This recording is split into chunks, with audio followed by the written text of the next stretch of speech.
안녕하세요.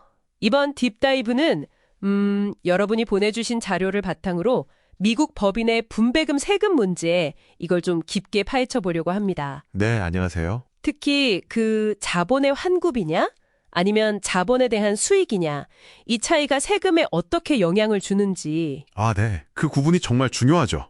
그리고 여러분이 받으실 폼 1099 BIB라는 서류 있잖아요. 네네. 그게 여기서 어떤 의미인지 명확하게 정리해 드리겠습니다. 좀 복잡해 보일 수 있는데 여러분 투자나 사업 결정에 도움이 되도록 핵심만 뽑아보죠. 네, 맞아요.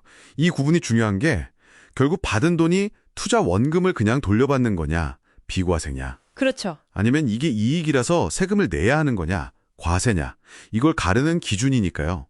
최종 세금 부담이랑 바로 연결되죠. 자, 그럼 C법인부터 한번 볼까요? C법인 하면 딱 떠오르는 게 역시 이중과세 구조죠. 네, 맞습니다. 법인이 한번 세금 내고 네. 또 주주한테 분배할 때 주주가 또 세금 내고 그런 식이죠. 여기서 이제 분배금 과세 여부를 결정하는 열쇠. 그게 바로 이익잉여금, 그러니까 EMP라고 하죠. Earnings and Profits. 네, EMP 맞습니다. 근데 이게 그 회계장부상 이익이랑은 좀 다른 개념이에요. 세법상 개념이죠. 세법상으로요? 네. 법인이 주주한테 세법상 배당으로 줄 수 있는 돈이 얼마나 있냐? 그걸 보여주는 척도인데요. 뭐 단기에 생긴 단기 EMP, 또 과거부터 쭉 쌓여온 누적 EMP도 있고 그렇습니다. 네. 그래서 분배금이 EMP 안에서 나가느냐 아니냐에 따라서 세금 처리가 확 달라집니다. 계산이 좀 복잡하긴 해도 C코법인 세무전력에서는 정말 기본 중의 기본입니다. 그럼 C코법인 분배금은 어떻게 과세되는지 뭐랄까 3단계로 볼 수 있겠네요. 네, 그렇죠. 첫 단계는 EMP가 있을 때, 이때 받는 돈은 과세배당으로 본다. 이거죠? 맞습니다. 소득에 포함되는 거죠. 근데 여기서 또 재밌는 게 그 적격배당, Qualified Dividends라는 거잖아요. 네, 그거 중요하죠. 이게 세율이 훨씬 낮다고요? 네, 맞아요. 일반 배당 소득보다 훨씬 낮은 그 장기자본 이득세율이 적용될 수 있거든요. 오, 그래서 폼 1099 GIV 보시면 박스 1A는 총 배당금이 다 적히고요. 네. 박스 1B에 이 적격 배당, 그러니까 낮은 세율 적용될 수 있는 금액이 따로 딱 표시돼서 나옵니다. 아하. 근데 이걸 받으려면 조건이 있어요. 뭐 주식을 일정 기간 이상 보유해야 한다거나 하는 요건들이 있죠. 보유기간 조건 같은 거요? 네, 보통 배당 기준일 전후로 해서 뭐 121일 중에 61일 이상 보유 이런 식의 요건이 붙으니까요. 받으신 1099 DIV랑 실제 주식 언제 사고 팔았는지 확인해 보시는 게 좋습니다. 그렇군요. 그럼 만약에 단기 EMP랑 누적 EMP 이걸 다 써버린 상태에서 분배금을 받으면요. 그건 어떻게 돼요? 그게 이제 두 번째 단계인데요. 바로 자본의 환급, Return of Capital이라고 부르는 겁니다. 자본의 환급? 네, 이건 소득이 아니라 그냥 투자했던 원금을 돌려받는 걸로 봐요. 그래서 비과세입니다. 세금이 없군요. 네. 대신에 여러분이 그 주식 살 때 들었던 돈, 취득가액 있잖아요. 베이시스. 그게 줄어들어요. 베이시스가 깎이는군요. 네. 폼 1099 DIV에 박스 3에 이 금액이 표시됩니다. 그럼 취득가의 그 베이시스가 0이 될 때까지는 계속 비과세로 받는 거네요? 그렇죠. 그럼 그 베이시스마저 0이 됐는데 그 후에도 또 분배금을 받으면요? 그게 이제 마지막 세 번째 단계입니다. 베이시스가 0이 된 다음에 받는 돈은 자본이득, 캐피털 게인으로 과세됩니다. 결국엔 과세가 되는군요. 네. 그러니까 C법인에서는 결국 이 EMP를 어떻게 관리하느냐, 이게 주주 세금 부담을 조절하는데 아주 중요한 전략이 될 수 있는 거죠. 뭐 예를 들면 EMP가 적거나 없는 해에 배당을 한다거나 그런 식이요. 알겠습니다. 자, 그럼 이번엔 S법인으로 넘어가 볼까요? S법인은 C법인의 그 이중과세를 피하려고 만든 거잖아요. 네, 맞아요. 통과과세 방식이죠. 패스트루. 네, 통과과세. 법인 단계에서는 세금을 안 내고 법인 소득이나 손실이 생기면 바로 주주한테 넘어가서 주주 단계에서 한 번만 세금을 내는 거죠. 그렇죠. 그래서 S법인 분배금은 EMP가 아니라 주주 각자의 주식 취득가액, 그러니까 주주 지분 기준, 쉐어홀드 스탁 베이시스라고 하는 거. 이게 핵심이라고요. 정확합니다. 그게 C법인이랑 근본적으로 다른 점이죠. 이 지분 기준은 기본적으로 여러분이 S법인에 투자한 돈에다가 네? 그동안 법인을 통해서 여러분한테 귀속된 소득, 그걸 더하고요. 아, 더하고? 네. 그리고 이미 분배받은 돈이나 아니면 귀속된 손실 이런 건 빼는 거죠. 빼고? 네.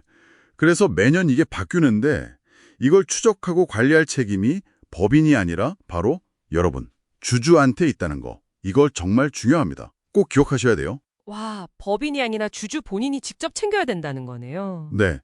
IRS가 이 지분 기준 조정하는 순서도 딱 정해놨어요. 소득으로 먼저 올리고 그 다음에 분배금으로 내리고 마지막으로 손실로 내리고 이런 식으로요. 아, 순서까지. 자칫하면 놓치기 쉬운 부분이겠네요, 정말. 근데 S법인 분배 규칙이 또 그 S법인이 과거에 C법인이었던 적이 있어서 EMP가 쌓여 있냐 없냐에 따라 달라진다면서요. 아, 네, 맞습니다. 그것 때문에 복잡해질 수 있어요. 만약에 처음부터 S법인이었거나 아니면 C법인 시절 EMP가 전혀 없다. 그러면 간단해요. 네. 분배금은 여러분의 그 지분 기준 한도 안에서는 그냥 비과세, 자본 환급이고요. 비과세. 네, 지분 기준을 넘어서 받는 부분만 자본 이득으로 과세됩니다. 그런데 만약 과거 C법인 시절에 EMP가 남아있는 S법인이라면요? 아, 그게 문제죠. 그러면 얘기가 복잡해집니다. 이 경우에는 S법인이 누적 조정 계정이라고 부르는 AAA, Accumulated Adjustments Account라는 걸 추가로 관리해야 해요. AAA요? 네, 이게 뭐냐면 S법인으로 바뀐 다음에 생겨서 주주한테 이미 세금은 매겨졌는데 아직 분배는 안 된 이익, 그걸 추적하는 계정이에요. 아, 이미 과세된 이익. 그렇죠. 그래서 분배금은 아주 엄격한 순서대로 처리가 됩니다. 첫째, AAA 잔액 안에서 나가면 이건 비과세, 자본 환급이에요. 아까 말한 S법인 이익에서 나가는 거니까요. 네, 비과세. 둘째, AA를 다 썼다. 그러면 과거 C법인 시절 EMP에서 돈이 나가거든요. 이때는 C법인처럼 과세 배당이 됩니다. 아, 여기서 과세가 되는군요. EMP 때문에. 네, 여기서 세금이 나올 수 있어요. 셋째, EMP마저 다 썼다.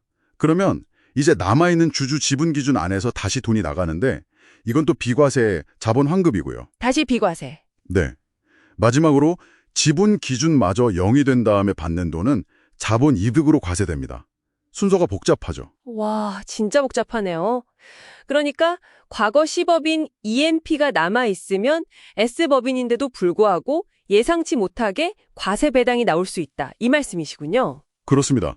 그럴 위험이 있는 거죠. 결국 여러분 입장에서 보면 S법인의 그 세금 혜택이라는 게 과거 C법인 EMP라는 그 과거의 짐이 없을 때, 그때 가장 확실하게 나타나겠네요. 그렇죠. 가장 깔끔하죠. 그리고 어떤 경우든 간에 본인의 그 주주 지분 기준을 정확하게 계산하고 추적하는 거? 이게 무엇보다 중요하겠어요. 맞습니다. 정말 중요합니다. 이걸 놓치면 뭐 비과세인 줄 알았는데 세금 내거나 손실공제 못 받거나 할 수 있겠네요. 네. 그리고 참고로 파트너십이나 LLC랑 비교했을 때 S법인의 또 다른 특징 중 하나가 부채 처리 방식인데요. 아, 부채요? 네.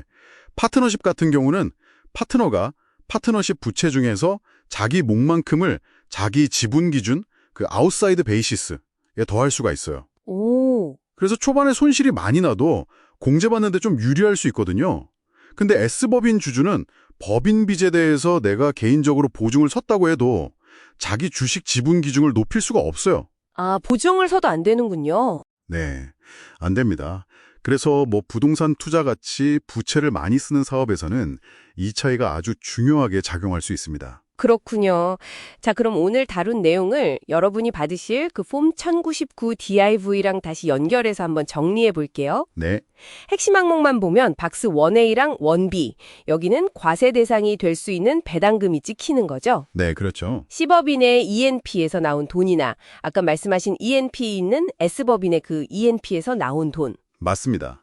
그게 해당되겠죠. 반면에 박스 3, 여기는 비과세되는 자본 환급 금액이 표시되는 거고요. 네, C법인에서 EMP 다 쓰고 받거나 S법인에서 지분 기준 안에서 받는 돈, 그게 여기 찍히겠죠. 그렇죠.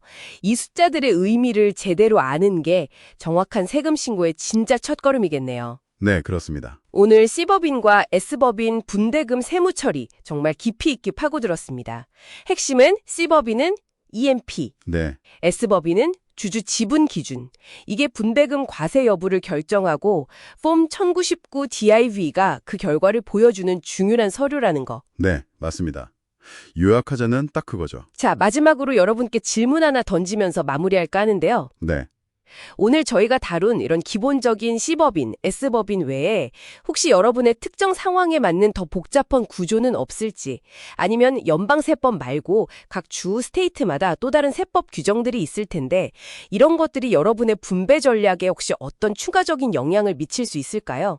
아, 네. 좋은 질문입니다. 사실 그런 부분까지 고려하면 더 복잡해지죠. 주마다 세율도 다르고 처리 방식도 미묘하게 다를 수 있으니까요. 중요한 건 어떤 구조를 선택하시든 ENP든 지분 기준이든 정말로 정확하게 기록하고 관리하는 것이 성공적인 세금 관리의 기본이라는 점, 이걸 꼭 기억하시면 좋겠습니다.